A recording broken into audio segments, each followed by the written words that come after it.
Hello बच्चों, my name is Shivam Chauhan और मैं अपने YouTube channel Shivam physics classes पर आपका बहुत बहुत स्वागत करता हूं।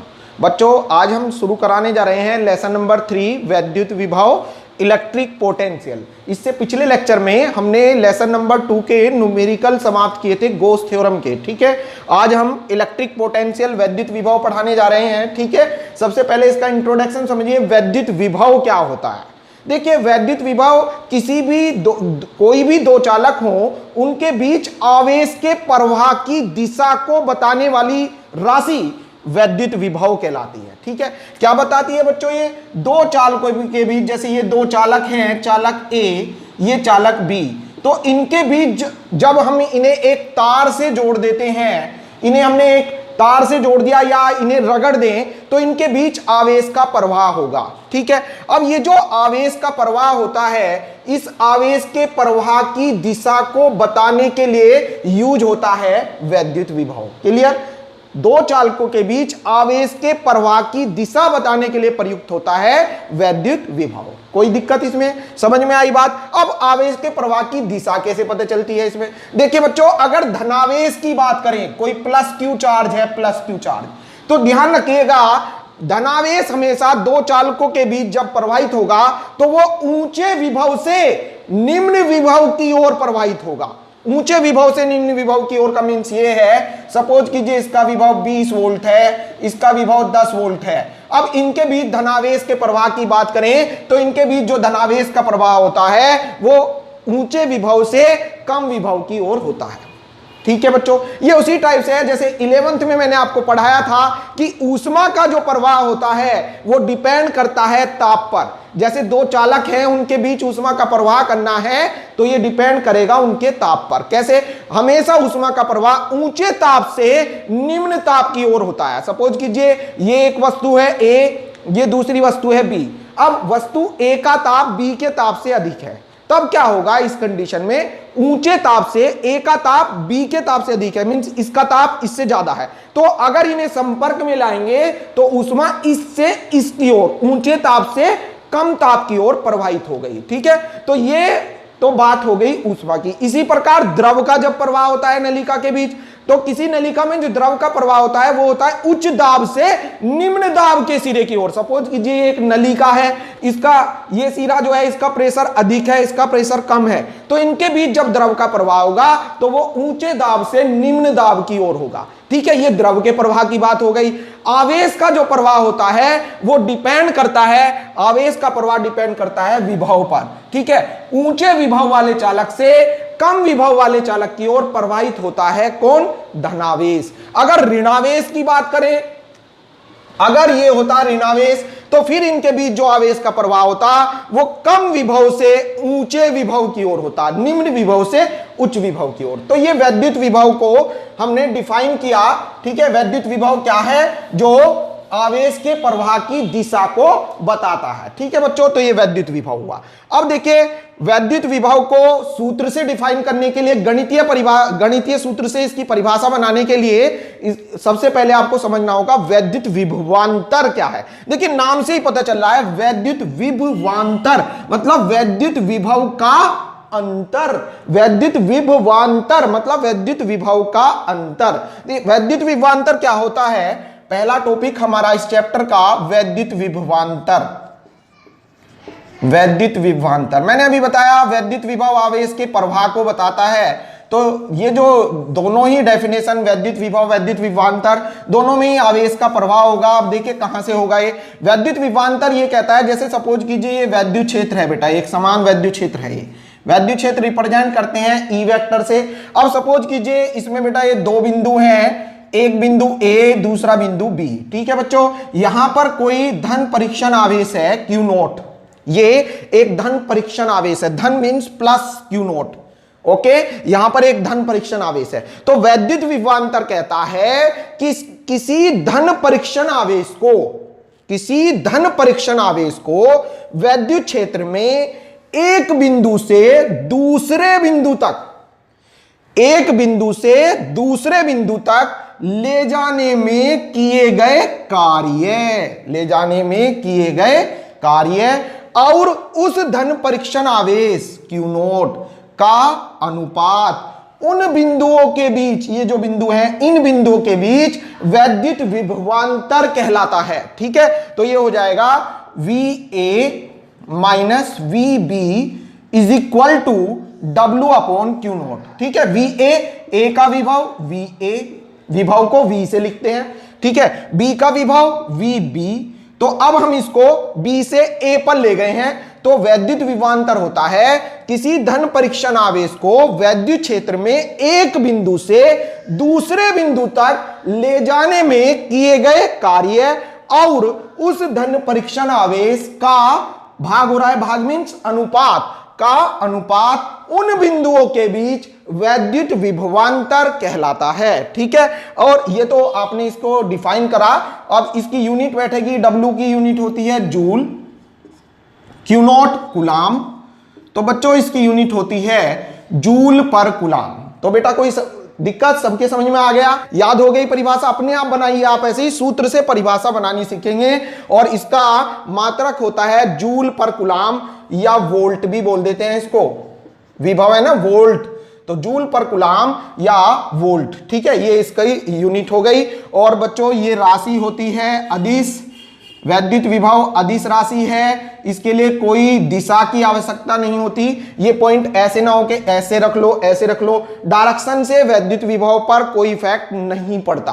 ठीक है, तो वैद्युत विभव दिशा पर निर्भर नहीं करता, मींस ये अदिश राशि है। इसकी विमा निकालने के लिए बच्चों यूज होगा इसका सूत्र से आप विमा निकालिए, VA minus VB is equal to W means कार्य की विमा होती है बच्चों, 11th में पढ़ी होगी आपने, ML2T-2 अपॉन Q नोट क्या है बच्चों? आवेश का सूत्र होता है धारा गुना समय, धारा मीन्स A, समय मीन्स T। ठीक है, देखिए Q नोट मीन्स धारा गुना समय IT, तो ये हो जाएगा बच्चों Q naught is equal to I धारा एम्पियर A और T की T, तो इसकी विमा हो गई AT। क्लियर बेटा? और कार्य की होती है ML2T-2। ये कार्य की कैसे आई? कार्य का सूत्र होता है बल गुना विस्थापन, बल ML_T-2 और विस्थापन की L, तो क्या बन गई बच्चों? ML2T-2। ठीक है बच्चों, तो ये W की हो गई, ये यहां पर रख दिया, और Q नोट की AT। अब देखिए ये विमा बन जाती है ML2, ये T बच्चों ऊपर ले जाइए, जब ये T ऊपर जाएगा तो ये माइनस का हो जाएगा, माइनस के 2 पहले से हैं और ये और आया तो T-3, A को भी ऊपर ले जाओ बच्चों, A-1। ओके, तो ये वैद्युत विभवांतर की विमा आ गई। वैद्युत विभवांतर अदिश राशि है। वैद्युत विभवांतर से हम समझेंगे वैद्युत विभव क्या है।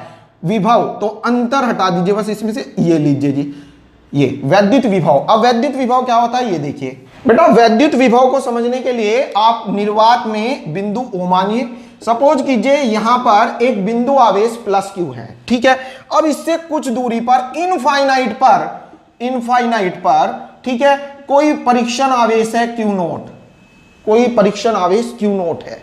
कहां पर है? अनंत पर है, पता नहीं कहां पर है, कितनी दूरी पर है इसका हमें नहीं पता। ठीक है, अब इस धन परीक्षण आवेश के वैद्युत क्षेत्र की सीमा सपोज कीजिए यहां तक, ये वैद्युत क्षेत्र जो इसका O से लेके P तक वैद्युत क्षेत्र E वेक्टर है, एक समान वैद्युत क्षेत्र उत्पन्न कर रहा है यहां तक ये।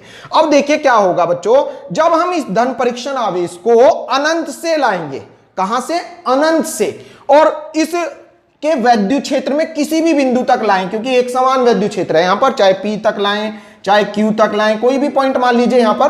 ठीक है, तो किसी धन परीक्षण आवेश को अनंत से, किसी धन परीक्षण आवेश को अनंत से वैद्युत क्षेत्र में किसी बिंदु तक लाने में, किसी धन परीक्षण आवेश को अनंत से वैद्युत क्षेत्र में किसी बिंदु तक लाने में किए गए कार्य तथा उस धन परीक्षण आवेश का अनुपात उस बिंदु पर, जिस बिंदु पर लाए हम, सपोज कीजिए P बिंदु पर लाए या A बिंदु पर लाए, ठीक है, जोन से भी बिंदु पर लाए हम, उस बिंदु पर वैद्युत विभव कहलाता है।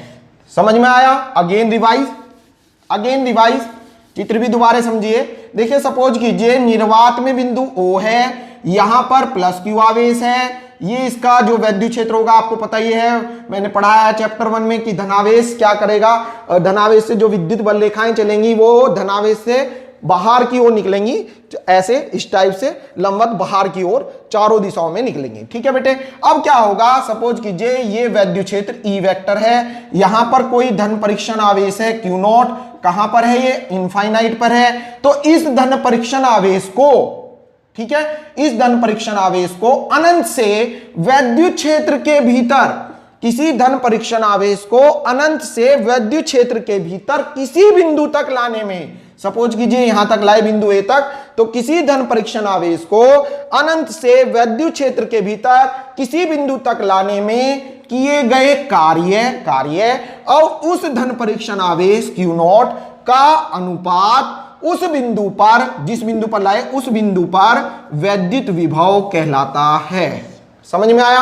अब आप सोच रहे होंगे कि उस बिंदु पर क्यों कह रहे हैं, यहां से लाए, जबकि देखिए अगर हम, अभी मैंने बताया था विभवांतर से ही समझ में आएगा। विभवांतर का जो फॉर्मूला था वो था अभी VA minus VB is equal to W upon Q naught. ठीक है बेटे, अब ये हो जाएगा VA minus VB, B point अब ये अनंत पर है तो VB के रिप्लेस अनंत आ गया, infinite is equal to W upon Q not. अनंत पर विभव माना जाता है शून्य, तो means VA minus 0 is equal to W upon Q not, अर्थात VA इज इक्वल टू आ गया W अपॉन Q नॉट। तो ये बन गया बच्चों वैद्युत विभव। किसी एक बिंदु पर जब विभव पूछा है तो आप लगाएंगे VA इज इक्वल टू या V is equal to W upon Q naught, जब एक पॉइंट पर पूछा हो। और अगर 2 पॉइंट पर वैद्युत विभवांतर पूछा है तो आपको लगाना है VA minus VB is equal to W upon Q naught. कोई दिक्कत यहां तक बच्चों समझ में आया? तो वैद्युत विभव, वैद्युत विभवांतर दोनों ही अदिश राशि होती हैं, दिशा पर निर्भर नहीं करती हैं। ठीक है, विमा दोनों की सेम है, जो अभी मैंने विभवांतर की विमा निकलवाई है वही इसकी भी विमा है। ठीक है बेटे, तो अगला टॉपिक है आपका electron volt. Electron volt, electron volt, देखिए इलेक्ट्रॉन वोल्ट को रिप्रेजेंट करते हैं, electron means E, volt means V, तो इसको रिप्रेजेंट करते हैं हम EV से। Electron volt represent by EV। क्या होता है ये इलेक्ट्रॉन वोल्ट? देखिए इलेक्ट्रॉन वोल्ट जो होता है ये ऊर्जा का मात्रक होता है, ऊर्जा का मात्रक वोल्टेज के रूप में, ये ऊर्जा का मात्रक है वोल्टेज के रूप में। बहुत क्वेश्चन पूछा जाता है इलेक्ट्रॉन वोल्ट किस राशि का मात्रक है, तो इसमें ज्यादातर बच्चे विभव का मात्रक लगाते हैं, आपको ऐसे नहीं करना है। इलेक्ट्रॉन वोल्ट किस राशि का मात्रक है? ऊर्जा का मात्रक है। कैसे? देखिए विभव का सूत्र होता है V is equal to W upon Q naught. अभी आपने पढ़ा Q नॉट के रिप्लेस यदि आप इलेक्ट्रॉन के लिए बात करें, Q नॉट मीन्स आवेश, इलेक्ट्रॉन के आवेश को आप लिखते हैं E से, तो यहां से बच्चों W इज इक्वल टू आ गया, इसको इधर ले आइए, W is equal to EV। अब W क्या है? कार्य है या ऊर्जा है, तो कार्य या ऊर्जा है, ठीक है, और EV आ गया मीन्स इलेक्ट्रॉन वोल्ट। अर्थात आपने देखा इलेक्ट्रॉन वोल्ट किस राशि को निरूपित कर रहा है? कार्य को निरूपित कर रहा है। ठीक है बेटे, समझ में आया? तो इलेक्ट्रॉन वोल्ट कार्य या ऊर्जा का मात्रक होता है। ठीक है, इसका मान क्या होता है? इलेक्ट्रॉन वोल्ट, एक electron volt is equal to होता है 1.6 into 10 to the power minus के 19 जूल।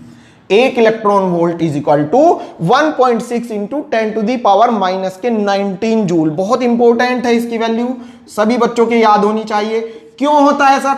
इसलिए होता है, देखिए एक electron volt is equal to 1 electron into 1 volt, means किसी इलेक्ट्रॉन को 1 वोल्ट विभव पर, एक इलेक्ट्रॉन को 1 वोल्ट विभव पर त्वरित करने के लिए, त्वरित मीन्स गति देने के लिए आवश्यक ऊर्जा 1 इलेक्ट्रॉन वोल्ट कहलाती है। ठीक है, अगेन रिवाइज, एक इलेक्ट्रॉन को 1 वोल्ट विभव पर, एक इलेक्ट्रॉन को 1 वोल्ट विभव पर त्वरित करने के लिए, त्वरित मीन्स गति प्रदान करने के लिए आवश्यक ऊर्जा 1 इलेक्ट्रॉन वोल्ट कहलाती है। ठीक है बच्चों, अब इसका जो मान होता है 1 electron volt is equal to होता है 1.6 into 10 to the power minus के 19 जूल। ठीक है, आप इसको ऐसे निकाल सकते हैं, W is equal to V is equal to होता है W, चलो V ही लिखा जा रहा है, V लिखो,